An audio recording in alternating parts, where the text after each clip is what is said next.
Today's recipe is chicken fajitas. This can also be done with prawns, it could be done with pork or beef, can be done with corn as well. It just won't have the same effects with the marinade. The flavours will still be there and they will be absorbed into the corn, but it just won't change the texture in the way that it would do with a meat protein, which I'll explain as we go along. So the main focus of the chicken fajitas is a marinade. So I'll discuss how to make a marinade and also what the marinade does to the protein as we leave it. The idea with a recipe like this is that you marinate the meat in advance. So you would do it, leave it for at least an hour, preferably 5-6 hours, maybe overnight in the fridge. Obviously in real time in a lesson we only have an hour, so we do literally just infuse that chicken and then we put it into the frying pan just to get done in the lesson time.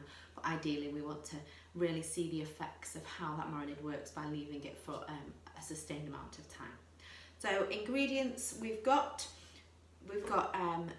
green chopping board and a red chopping board, a mixing bowl or some sort of large bowl to be able to make the marinade, cheese grater, spoon for measuring, spoon for mixing, and we are frying today as well. So normally we would prepare all the vegetables first and then we'd go onto the meat just to avoid that cross-contamination. What we're going to do today is we're going to be doing a little bit of vegetable preparation for the marinade. Then we're going to cut the meat and put that into the marinade, and then we're going to go back to the green. So it's very, very important today that I use 2 knives, or if you're doing this, that you are washing them thoroughly in between to prevent cross-contamination. So I'm going to move my red board out of the way, just have my green one, the red knife with the red. And the first thing we're going to do is the marinade. So inside the bowl, I'm going to put a really good glug of oil, and that helps to lubricate the meat. It helps all the flavours to be stuck together. So it's about a tablespoon of oil into there. And then we're going to add in some lime juice at one point. So we're going to cut it in half, and we're cutting it half through the middle so that you can see the centre of the lime that way, rather than cutting it from the top to the bottom, just easier to squeeze. So that will be squeezed in, and I'll explain this is the most important part of today's recipe with regards to a marinade. I'm going to have a garlic clove go into there, and also chilli and some coriander. If you've got fresh coriander, that's a lot better. I've just got the dried coriander. So it's a teaspoon of dried, or can't get it out. You can use a handful of chopped coriander, so you can use the chiffonade where we roll the leaves. So garlic, we're just going to top and tail the garlic to remove the outer layer, that papery type layer, peel that away, and then we are going to dice it. So we're going to go through nice few cuts right the way through the centre, turn it over, through the centre again, using bridge hold, and then we're going to cut through it very, very finely. Sorry, had a moth climbing up me there.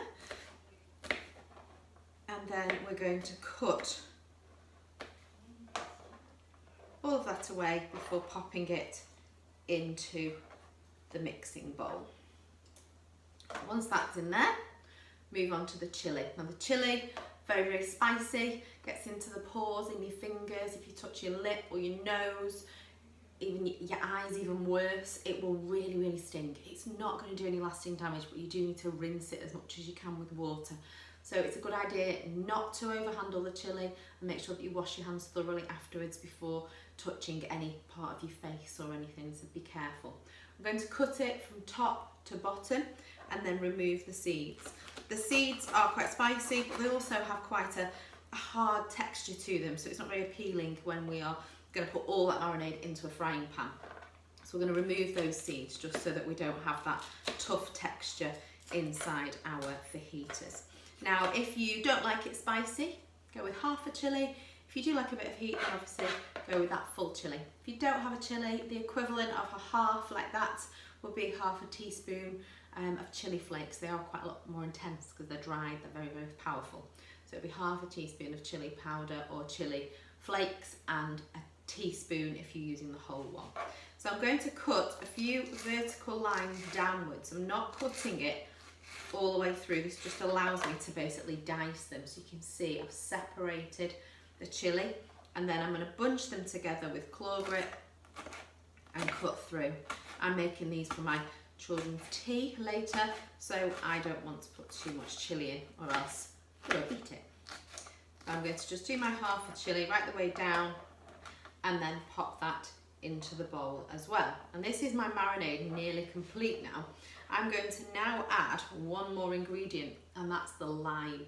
The lime or lemon or yogurt, a lot of the time you will see, they are all high in acid. This is citric acid, but that acid is what's going to denature the protein. So denaturing is the breaking down of the structure of the cells within that protein, and it means it makes a more tender item. So not only is that marinade adding flavour, it's also making that chicken more palatable, less tough, less dry. It can make it quite a soft texture. It can make it easier to eat. If it was something like beef, that can be quite a tough product, if you've marinated it, you'll find it's a lot easier to break down when you're eating it. So we're going to put full lime juice into there. Lime's pretty good because you don't tend to see many seeds in limes. If you were doing this with a lemon, you would hold your hand over and squeeze through your hands so that you can collect the seeds. But we're popping that in there, and that will really start to, this fly is annoying me today. The lime or the lemon will really start to break down that protein. So give that a bit of a stir, and that mixture is going to coat our chicken. So we're going to set that to one side now. Don't need to wash my hands at this moment because I've not touched anything. They're not high risk food items. And what I've got today with the chicken is I've got mini fillets. So these are like the little tiny bit that goes along the bottom on the inside of a chicken breast. A lot of the time you'll buy a chicken breast and this will already be missing because they're sold separately. They're really good for stir frying because they're long and thin. So we're going to keep them in strips.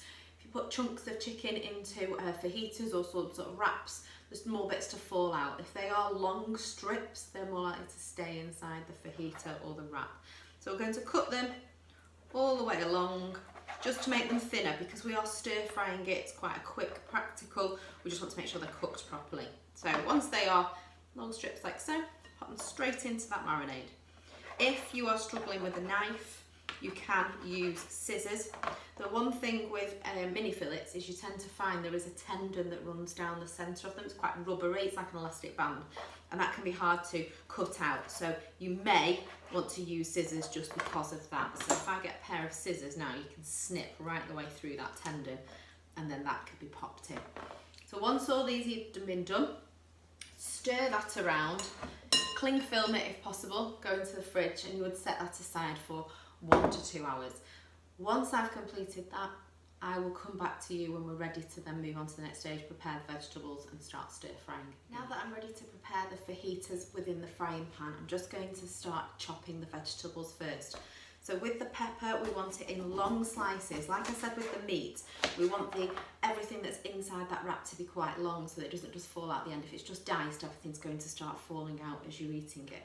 So with the pepper, we're just going to remove those seeds in one go, and then we're just going to cut it into long, thin strips using our claw grip, moving your fingers back as we go along.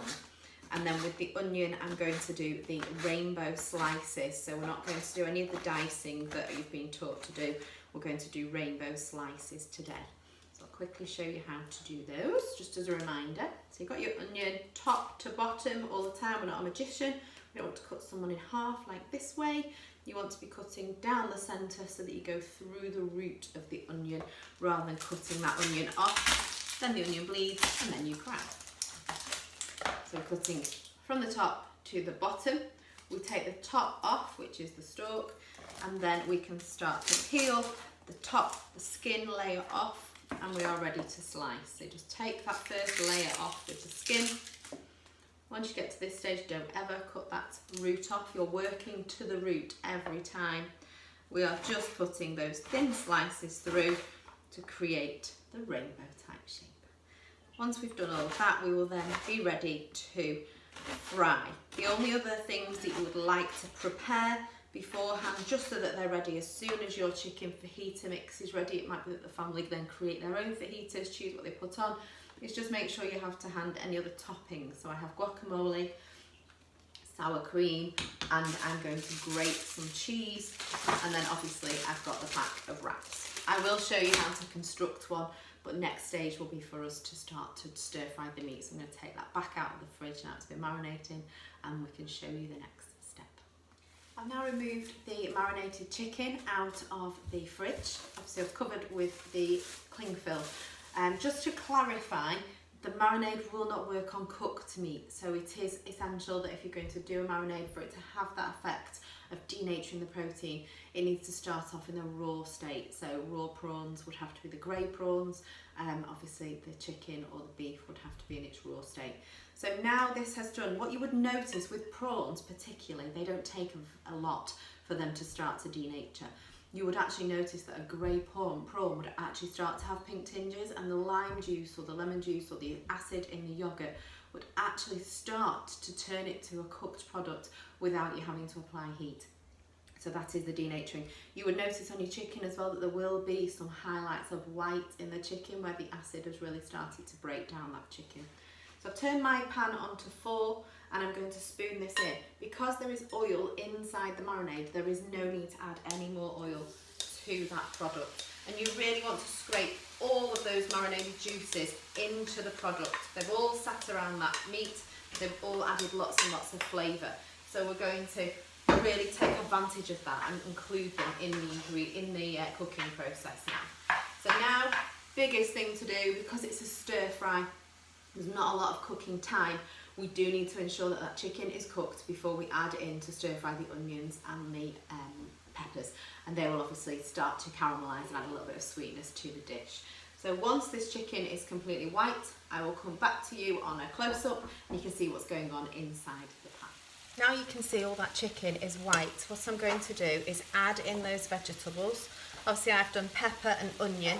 You can add other ingredients in there. If you want to use mushrooms, you could put some mushrooms in. You could use spring onions instead of white onions, but you would need to shred the spring onion lengthways just to allow it to hold inside that wrap.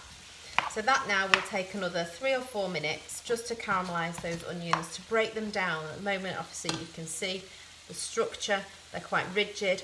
As we soften them, as those sugars start to be released in the cells in the onion, it will start to go a lot softer and you'll be able to manipulate the onions a little bit better when it's inside the wrap. So we'll leave that now just to caramelise through, to saute for 5 minutes. As you can see, the onions now have really started to fall, so this is now ready for us to build the stir fry. So I'll put this back onto normal camera and we'll be able to see how you build the fajitas. The final stage is to construct the fajitas. What I've done is I've just lightly warmed the wraps. It just allows them to be a little bit softer so that you can roll them easier. So you're going to start with the wrap and you put your filling in, and all you want to do is have food in the centre third. So you want to leave the 2 outer thirds completely free, but you also want to stop any food going in the bottom third as well. So we're doing 2/3 and then the middle part in here. That goes all the way along like so. I've got some cheese, sprinkle across mine as well. Again, this is optional. If you are lactose intolerant, then obviously you can miss the cream and the cheese out. You can go with a salsa maybe instead. And then a couple of squeezes of the guacamole. Give this a little bit of a shake, because obviously when you are trying to do this, if you squeeze this out and you've not shook it, you sometimes get the watery residues to start with. Then we are going to go up from the bottom, fold over, don't roll, fold over one side, tuck it, and then roll all the way across. And even with mine, there's still, with all the pieces being long, still bits come out. But that then is your fajita. If you don't want it to unravel, put it downwards so that the weight of the fajita holds that wrap down. So I'll do a couple of those and then finish with a photograph.